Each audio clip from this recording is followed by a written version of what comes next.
प्रदेश में कोविड टीकाकरण अभियान जारी। अबार ताई 67 करोड़ 30 लाख सू बत्ता लगाया गया टीका।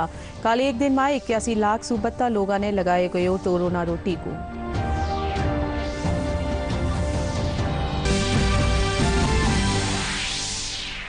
राज्य में बिजली प्रबंधन खातर कोल इंडिया प्रतिदिन करेला 8 रैक कोयला री आपूर्ति। कोयला मंत्रालय और राज्य विद्युत उत्पादन निगम लिमिटेड बैठक में लियो गयो फैसलो।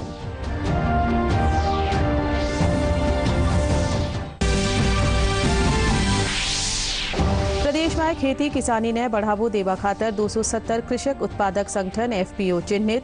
छोटा और सीमांत किसानारी आय में वेली बढ़ोतरी।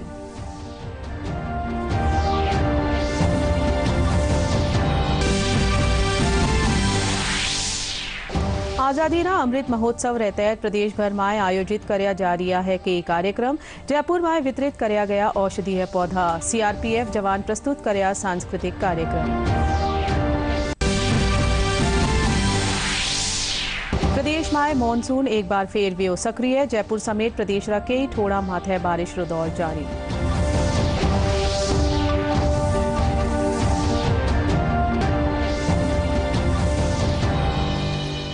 नमस्कार, राजस्थानी समाचार सारू में प्रीति अहीर और अब खबरा जोवा विगतवार।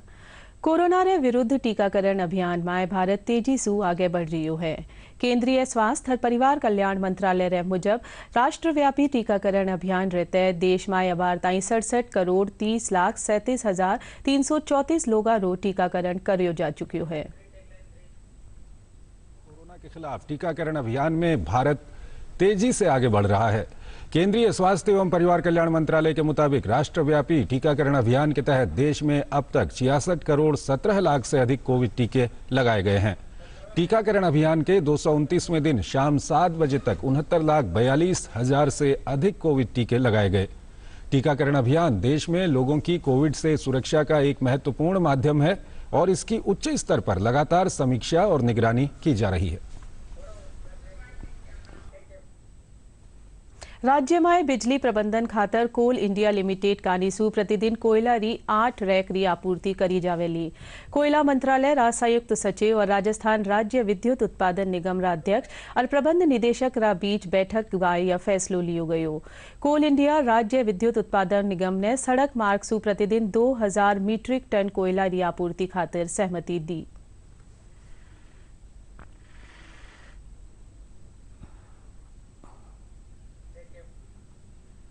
शिक्षा राज्य मंत्री गोविंद सिंह डोटासरा हनुमानगढ़ जिला रा भादरा रा डूंगराना माय तहसील कार्यालय और अंग्रेजी माध्यम रा महात्मा गांधी राजकीय विद्यालय रो उद्घाटन करया।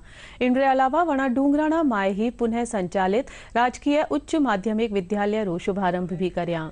इन मौके आयोजित जनसभा ने संबोधित करता हुआ वना कहा कि अब सरकार उन सगला गांव में अंग्रेजी माध्यम स्कूल खोलेला जठेरी जनसंख्या 5,000 सू बत्ती वेली। राज्यपाल कलराज मिश्र काल उत्तर प्रदेश में अलीगढ़ रा अतरौली पुगर प्रदेश रा पूर्व राज्यपाल और उत्तर प्रदेश रा पूर्व मुख्यमंत्री कल्याण सिंह रे श्रद्धांजलि दी। वना कल्याण सिंह रा परिजना सु मुलाकात कर वना ढांढस बंधाया। राज्यपाल कलराज मिश्र पूर्व राज्यपाल रे साथे अपना आत्मीय संबंधा ने याद करया। वठई भाजपा प्रदेशाध्यक्ष डॉक्टर सतीश पूनिया भी अतरौली पुगर प्रदेश रा पूर्व राज्यपाल कल्याण सिंह ने श्रद्धा सुमन अर्पित करया।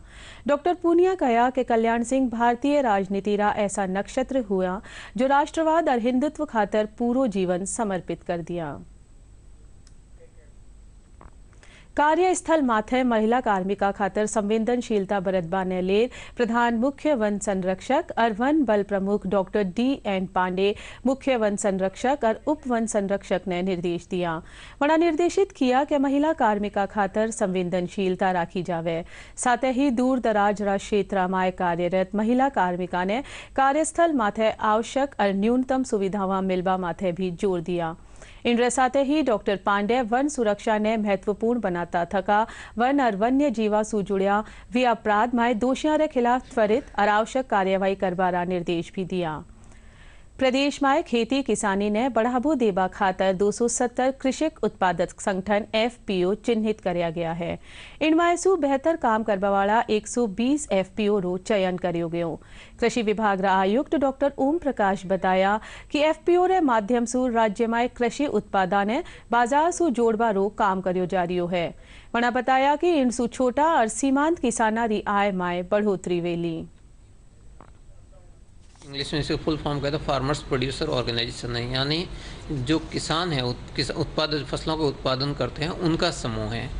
इसमें यदि आप इसके कॉन्सेप्ट को समझे तो क्यों FPO बनाया जाता है कि अकेला एक किसान है जिसकी जोत छोटी है तो वो अपने आप को अपने जो प्रोड्यूस है उसको कहीं पे भी बेचने के लिए वो छोटा प्रोड्यूसर मंडी तक भी नहीं जा पाता है, या उसके प्रोड्यूस ऐसा है कि जिससे आप कहें कि संतरा है, अब संतरा अकेला किसान है उसके पास में यदि आप कहोगे 4-6 क्विंटल संतरा हुआ तो वो कहाँ बेचने के लिए जाएगा। लेकिन यदि उस एरिया में संतरे की काफ़ी खेती हो रही है तो सभी किसान यदि एक साथ मिल करके प्रोड्यूस को यदि एक जगह इकट्ठा करते हैं तो बड़ा बायर भी आ सकता है और उनको अच्छा दाम मिल सकता है। यानी मेन एम ये है कि जो छोटे छोटे किसान हैं उसको संगठित किया जाए ताकि वो अपने उत्पादों को बेचने के लिए उनको अच्छा मार्केट मिल जाए।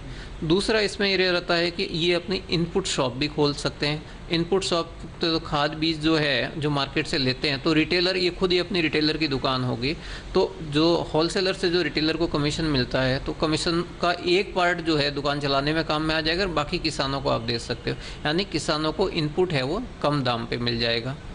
तीसरा है कि सरकार यातायात पुलिस कानीसु आज जयपुर में कोरोना वॉरियर्स ने सम्मानित करियो गयो और यातायात नियमारी पालना खातर जागरूकता रैली काढ़ी गई। इन मौके यातायात नियमारी पालना सु संबंधित एक पोस्टर रो भी विमोचन करियो गयो। कार्यक्रम ने अतिरिक्त पुलिस आयुक्त द्वितीय राहुल प्रकाश, पुलिस उपायुक्त यातायात श्वेता धनखड़ संबोधित कर्या। राष्ट्रीय पोषण माह रे तहत आज झुंझुनू में जागरूकता रैली रो आयोजन करियो गयो। रैली शहीद कर्नल जयप्रकाश जानू स्कूल सु रवाना होर विभिन्न मार्गा सु होती हुई महिला और बाल विकास विभाग पुगर संपन्न हुई। जिला कलेक्टर उमरदीन खान बताया कि रैली रे माध्यम सु गर्भवती और टाबरा ने अच्छो पोषण मिले इन खातर जागरूक करियो जा रियो है।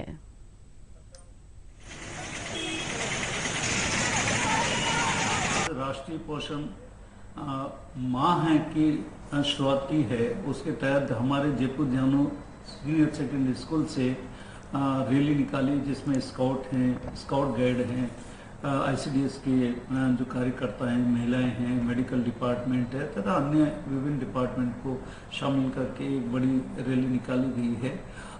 रैली का मकसद ये है कि लोगों में ये जागरूकता फैलाना है कि क्या खाना चाहिए, कब खाना चाहिए, कौन सी चीज़ें खानी चाहिए जिससे कि व्यक्ति स्वस्थ रहे और उसकी इम्यूनिटी पावर अच्छी रहे। प्रधानमंत्री जी ने 2018 में इस कार्यक्रम की शुरुआत राजस्थान से और वो भी झुंझुनू से की थी।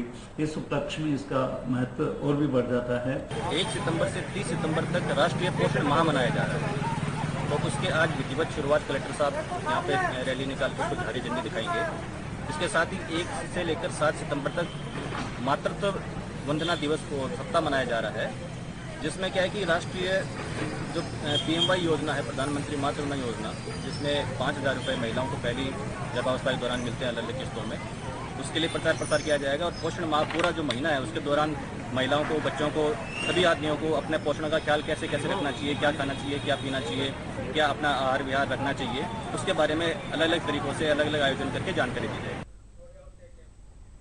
प्रदेश में सामाजिक न्याय और अधिकारिता विभाग कानी सुसंचालित आवासीय विद्यालय और राजकीय छात्रावासा और महाविद्यालय स्तरीय कन्या छात्रावासा में प्रवेश हेतु ऑनलाइन आवेदन तिथि 2 सितंबर से बढ़ाकर अब 20 सितंबर कर दी गई है।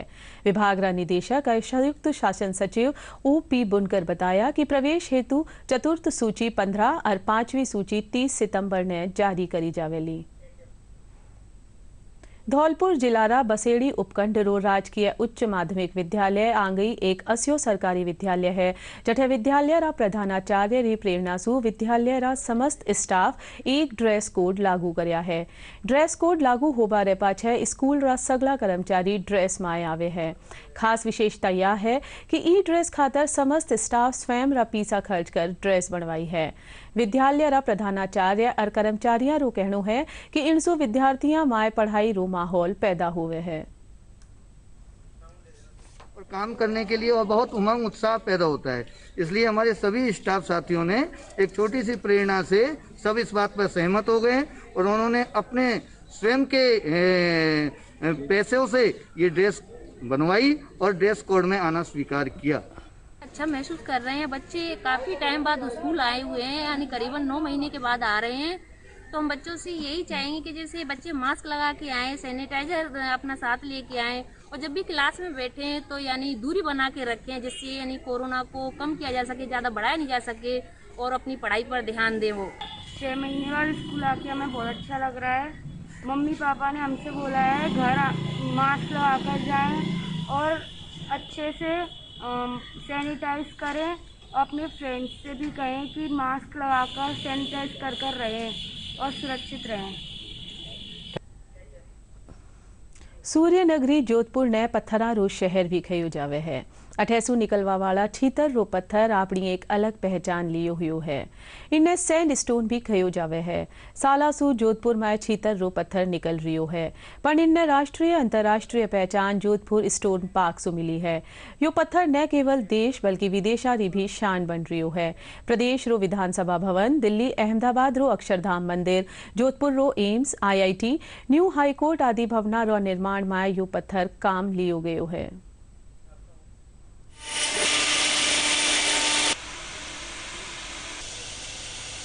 जोधपुर पत्थर पूरी दुनिया में अभी पहुंच बना रहा है अपनी। ये ज़्यादातर अभी जो कंट्रीज है गल्फ में ज़्यादा जा रहा है, यूरोप भी जा रहा है। यूरोप में जर्मनी है, स्पेन है और फिर ये USA भी एक्सपोर्ट हो रहा है और कभी कभी कुछ डिमांड ऑस्ट्रेलिया की भी आती है। तो मैक्सिमम ये कंट्री में हम लोग एक्सपोर्ट कर रहे हैं। और हम लोग यहाँ जोधपुर के आसपास जितने 300 किलोमीटर सराउंडिंग एरिया का पत्थर काटते हैं, तो एक ही रूफ के नीचे जोधपुर में 15-20 तरह की वैरायटी मिल जाती है और उस पर अलग अलग तरह का पॉलिश, कैलिब्रेटिंग और शॉर्ट ब्लास्ट, हर तरह का फिनिश का काम होता है। जोधपुर का पत्थर मुख्य रूप से UK, US और गल्फ कंट्रीज में होता है और एक विशेष रूप से पत्थर उद्योग को विकसित करने के हिसाब से सारे पत्थर के जितने भी उद्योगों हैं उनको एक साथ एकत्रित करके स्टोन पार्क में बसाया गया, जो आज फल फूल रहा है। नई मशीनें, नई औजार, CNC कंप्यूटराइज मशीन है, जिससे पत्थर में तरह तरह के उबार फूल पत्तियों का काम होता है। गोल पिलर में ऑटोमेटिक मशीनों का यूज किया जाता है, जिससे पत्थर उद्योग को एक नई दिशा मिल गई है, एक नई राह मिल गई है। दौसा समेत 6 जिलारा हजारा प्रत्याशियां रा भाग्य रू फैसलो 4 सितंबर ने वेलो। दौसा माय मतदाता री तैयारियां पूरी कर ली गई है। वो 14 राउंड माय मतगणना पूरी वेली। इन खातर कुल 12 मतगणना कक्ष तैयार किया गया है। पहली पारी माय पंचायत समिति सदस्यारा मतारी गिनती की जावेली। दूसरी पारी माय जिला परिषद सदस्यारा मतारी गिनती वेली। 4 तारीख को सुबह 7 बजे से जो अपने एजेंट है और हमारे मतगणना अधिकारी हैं उनकी एंट्री स्टार्ट होगी। 9 बजे से मतगणना स्टार्ट हो जाएगी। पहले चरण के अंदर जो आपकी पंचायत समिति हैं उनकी मतगणना होगी। सेकंड फेज के अंदर जो आपके जिला परिषद सदस्य हैं उनकी गणना होगी। मतगणना सेंटर पे जो नॉर्म्स हैं, जो लोग अलाउ है, उसके अलावा किसी को भी अलाउ नहीं किया जाएगा। कोई भी सामान जैसे मोबाइल फ़ोन और कोई एक चीज़ मतगणना सेंटर के अंदर अलाउ नहीं है। और जो भी नॉर्म्स हैं उस नॉर्म्स के 100% पालना सुनिश्चित की जाएगी। आंगनवाड़ी केंद्र में गर्भवती महिलावां और टाबरा ने संतुलित पौष्टिक आहार हेतु न्यूट्री गार्डन लगाया जा रहा है। पोषण वाटिका सु हर मौसम में ताज़ी सब्जी उपलब्ध रहेली। पोषण वाटिका में उपलब्ध ताज़ा फल और हरी सब्जियां कमजोर और कुपोषित टाबरा रा स्वास्थ्य और मानसिक विकास खातर उपयोगी साबित वेली। राजस्थान में विभिन्न आंगनबाड़ी केंद्रों पर जहां समुचित व्यवस्था हो सकती है वहाँ न्यूट्री गार्डनों की स्थापना की गई है। महिला एवं बाल विकास विभाग के द्वारा इसमें योगदान भी दिया गया है। आंगनबाड़ी बहनें हैं जो हमारी कार्यकर्ता सहायिका सहयोगी बहनें, इनके द्वारा न्यूट्री गार्डन की देखभाल की जा रही है।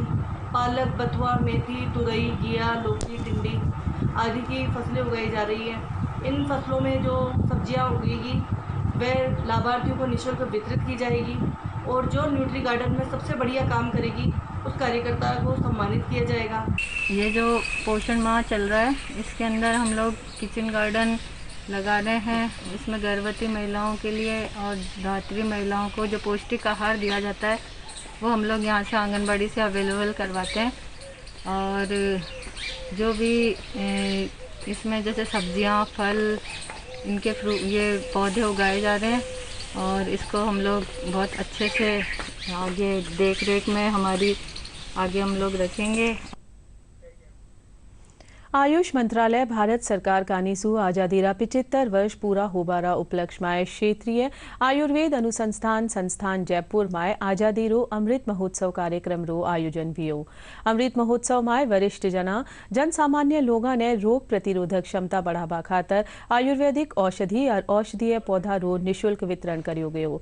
कार्यक्रम माय मुख्य अतिथि नगर निगम जयपुर हेरिटेज महापौर मुनेश गुर्जर, प्रधान मुख्य वन संरक्षक डॉक्टर D.N. पांडे और पिंक सिटी प्रेस क्लबला अध्यक्ष मुकेश मीणा उपस्थित रहा।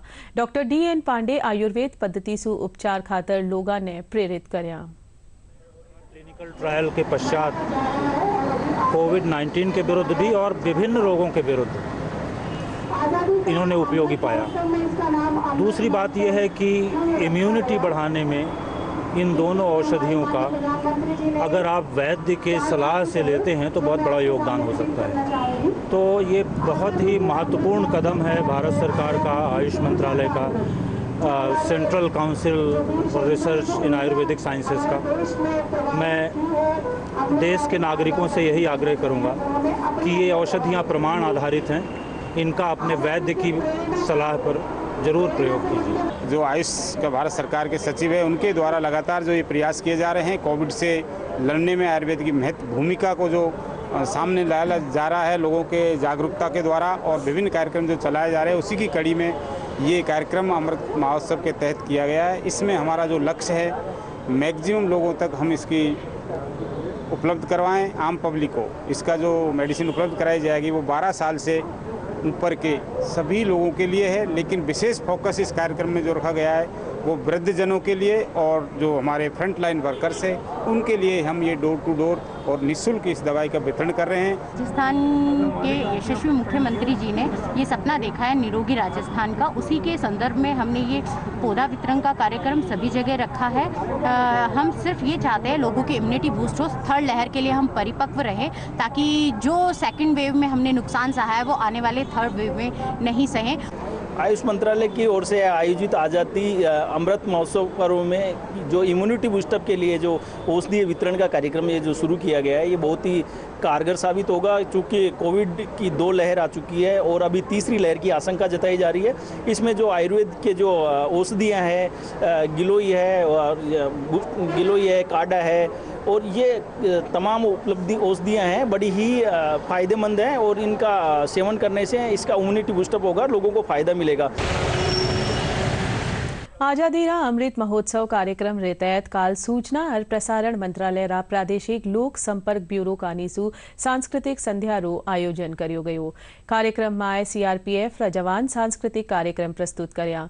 जयपुर रा लालवास स्थित CRPF री 83वीं वाहन री ग्राउंड माथे आयोजित इन कार्यक्रम में कमांडेंट प्रवीण कुमार सिंह, प्रादेशिक लोक संपर्क ब्यूरो री निदेशक ऋतु शुक्ला और जयपुर बटालियन रा अधिकारी और कर्मचारी मौजूद रहा।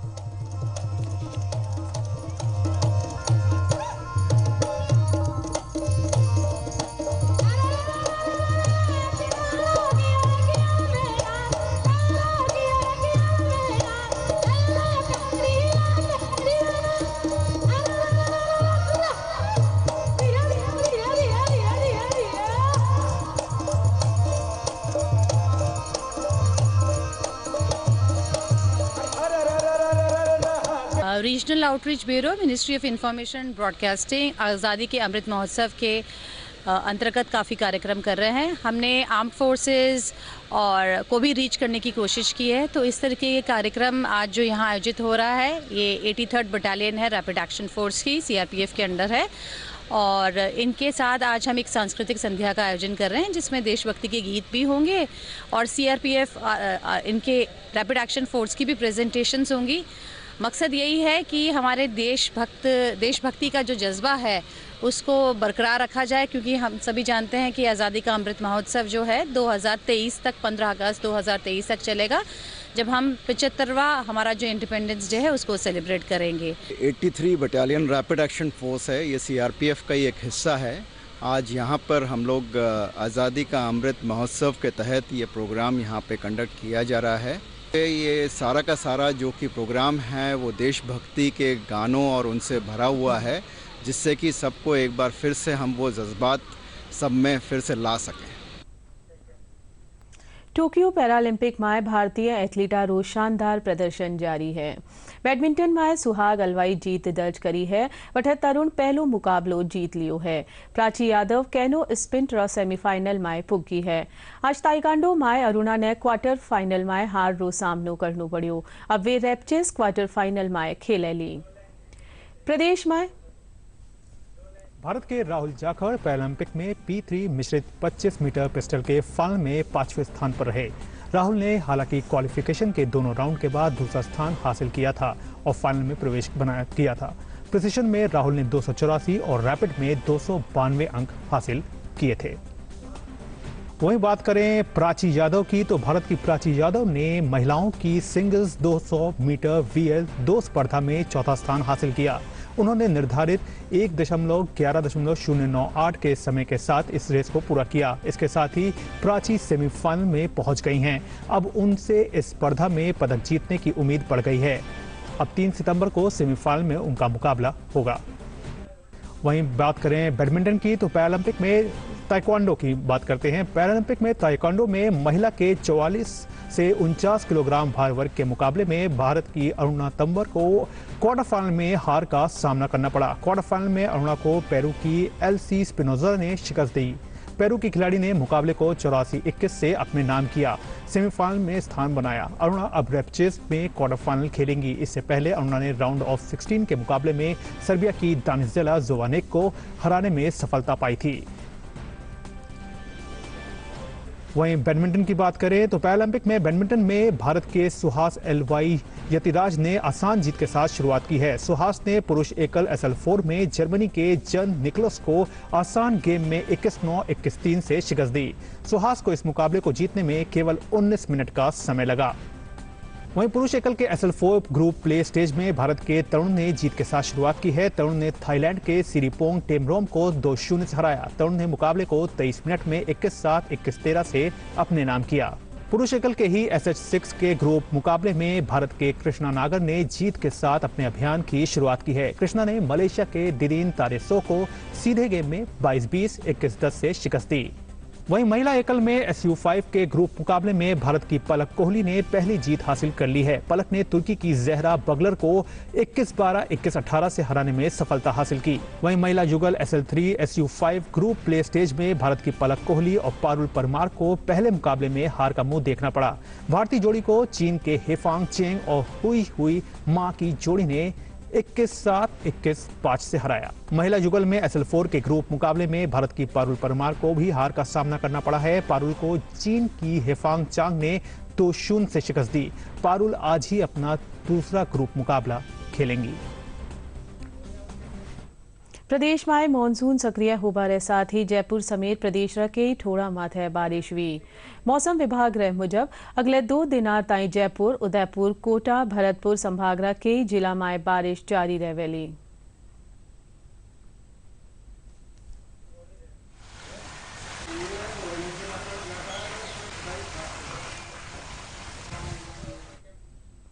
कोरोना से बचनो है तो हम सब ने वैक्सीनेशन कराणो वेलो। आओ कोरोना रा जन जागरण अभियान में शामिल होवा।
पर वैक्सीन से जुड़े अपप्रचार को कोई हवा न मिले, देश और दुनिया के अनेक स्वार्थी तत्व हमारे इस अभियान में रुकावट डालने की कोशिश कर सकते हैं। ऐसी हर कोशिश को देश के हर नागरिक तक सही जानकारी पहुंचाकर हमें नाकाम करना है।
साथियों, वैक्सीन और टीकाकरण की इन बातों के बीच हमें ये भी याद रखना है कि कोविड से जुड़े जो प्रोटोकॉल हम फॉलो करते आ रहे हैं, उनको इस पूरी प्रक्रिया के दरमियान भी बनाए रखना है। बात ये समझो बहना भाई, करो ना तुम अब लापरवाही, यही बात सबको समझाए, चलो चलो वैक्सीन लगवाएं, चलो चलो वैक्सीन लगवाएं।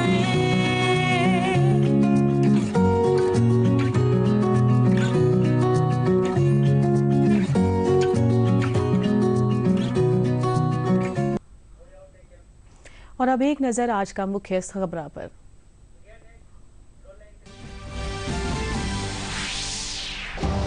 देश प्रदेश में कोविड टीकाकरण अभियान जारी। अबारताई 67 करोड़ 30 लाख सूबत्ता लगाया गया टीका।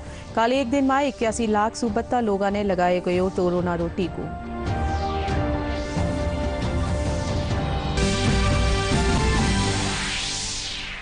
राज्य में बिजली प्रबंधन खातर कोल इंडिया प्रतिदिन करेला 8 रैक कोयला री आपूर्ति। कोयला मंत्रालय और राज्य विद्युत उत्पादन निगम लिमिटेड बैठक में लियो गयो फैसलो।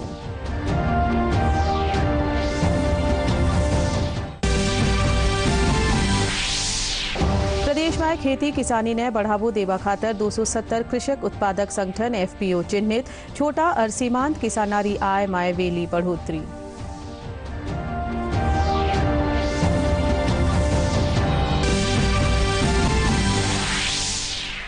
आजादी ना अमृत महोत्सव रहते प्रदेश भर में आयोजित करया जा रहा है कई कार्यक्रम। जयपुर में वितरित करया गया औषधीय पौधा। CRPF जवान प्रस्तुत करया सांस्कृतिक कार्यक्रम। प्रदेश में मॉनसून एक बार फिर व्यो सक्रिय। जयपुर समेत प्रदेश रा कई ठोड़ा माथे बारिश रो दौर जारी।